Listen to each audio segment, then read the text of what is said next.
कि सिर्फ आप शाकाहारी हो जाओ आपकी शुगर ठीक हो जाती है, लेकिन ये कोई नहीं बताता हमें कि सबको शाम को 6 बजे से पहले खाना खिला दिया तो भी किसी सबकी शुगर ठीक हो गई।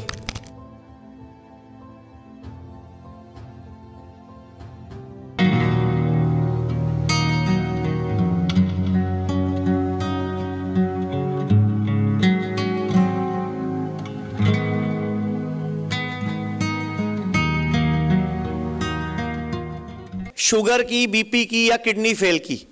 पहले मैं पढ़ूंगा भगवत गीता का श्लोक जो क्या कहता है ठीक करने के नाम पे, युक्ताहार विहारस्य युक्त चेष्टस्य कर्मसु युक्त स्वप्नवा बोधस्य योगो भवति दुखा।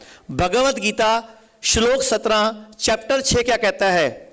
मौसम के हिसाब से खाओ पियो, सही कर्म सही खाने पीने की आदतों को अपनाओ, योग करो और शरीर के अंदर दुख पैदा करने वाले भोजन और बीमारियों को पैदा करने वाले भोजन को इकट्ठे मत खाओ और युक्ति लगाकर यानी कि दिमाग लगाकर उपाय कर कर उसका सही निदान करो। अब ये तो भगवत गीता कह रही है, तो अगर विश्वरूप सर ने बोल दिया पानी के टब में बैठ जाओ तो क्या लगा? युक्ति, जो कि भगवत गीता में खुद भगवान श्री कृष्ण बोल रहे हो। अब भी 1954 का मैजिक रेमेडी एक्ट काम करेगा क्या कि युक्ति करी? युक्ति मतलब हमने खाना पीना सेट किया, हमने अपने सिर को नीचे किया, पांव को ऊपर किया, तभी ब्लड का सर्कुलेशन बढ़ गया ना, हार्ट की तरफ पंपिंग बढ़ गई और बॉडी ने अपना सेल्फ डायलिसिस कर लिया।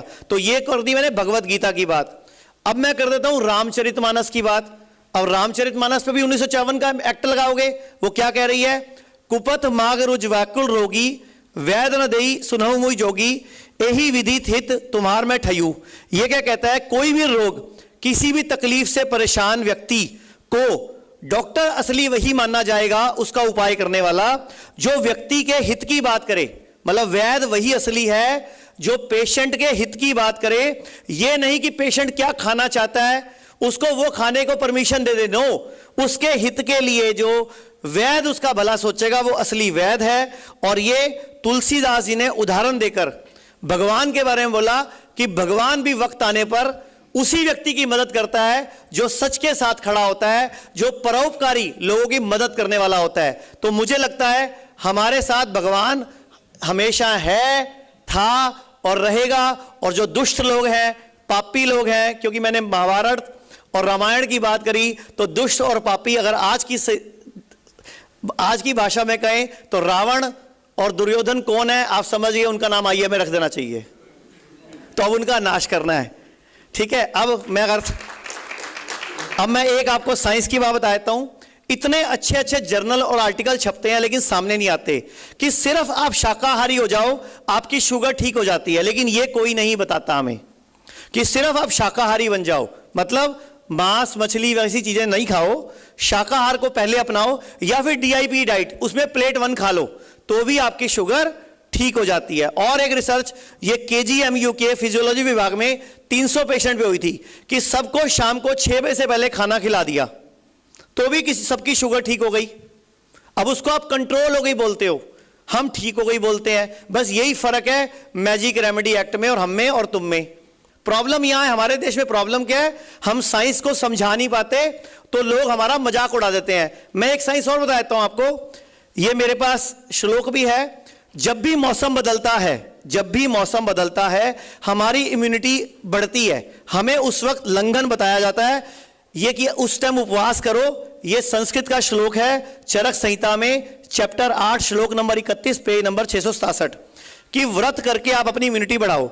तो व्रत करने के टाइम पे कुछ खाना पीना नहीं था, तो जब सावन का महीना आता है उस टाइम संधि काल होता है, तो उस वक्त पे दूध नहीं पीना था, तो हमने गाय भैंसों का निकाल लिया। नहीं निकालते उनको थैनाला हो जाएगा। पीना था नहीं तो चढ़ा दिया शिवलिंग पे।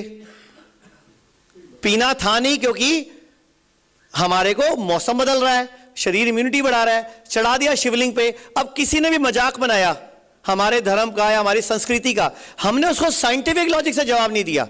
बस आज जरूरत सिर्फ यह है कि हम हर जगह पे हर चीज पे साइंटिफिक लॉजिक से जवाब दें।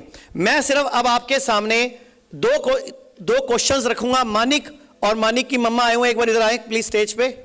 मानिक और मानिक की मदर को इधर बुलाया हूं। मैं आपको सिर्फ ये बताना चाहूंगा, जब किसी की किडनी फेल होती है तो बीतता क्या है।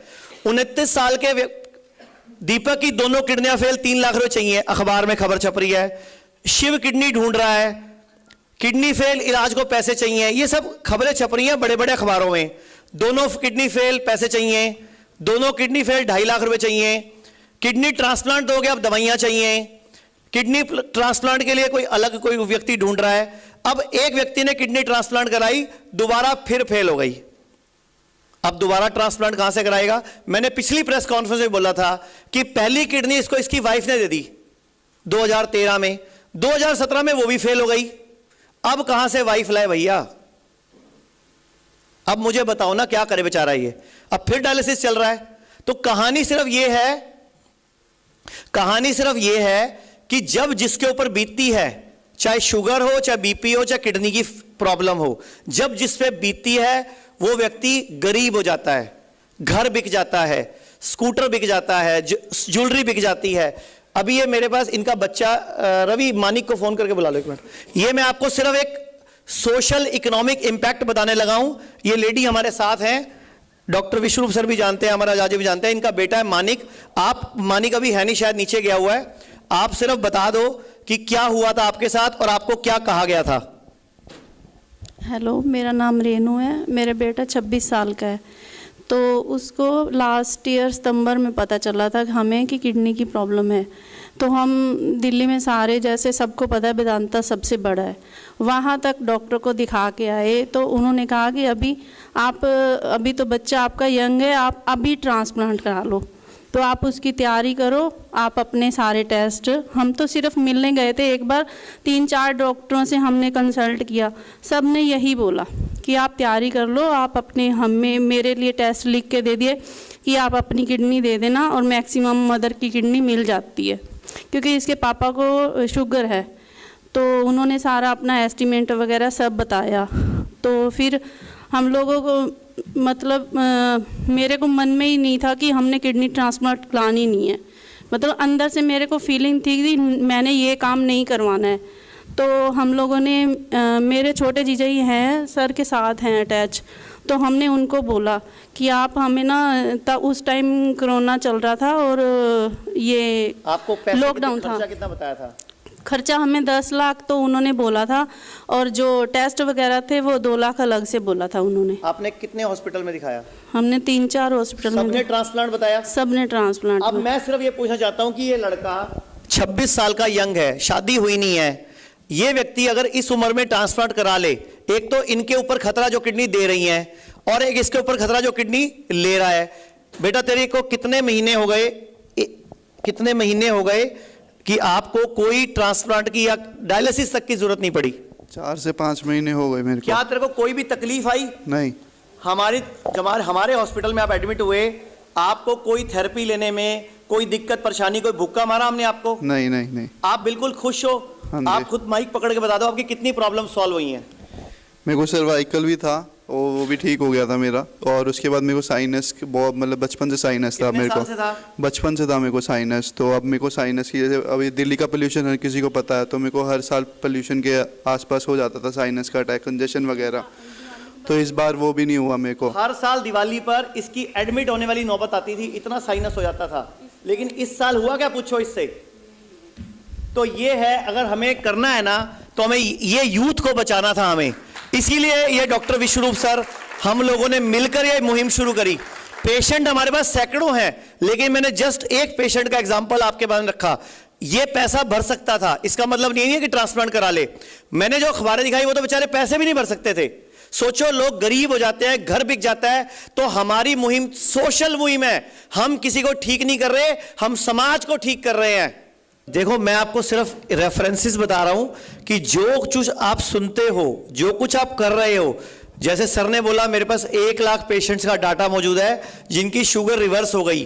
तो वो सर ने जो की वो तो की, सर ने तो उसको क्रेडिट दिया, लेकिन उसका आयुर्वेद में हजारों साल पहले वर्णन किताबों में श्लोकों के रूप में किस तरह से है।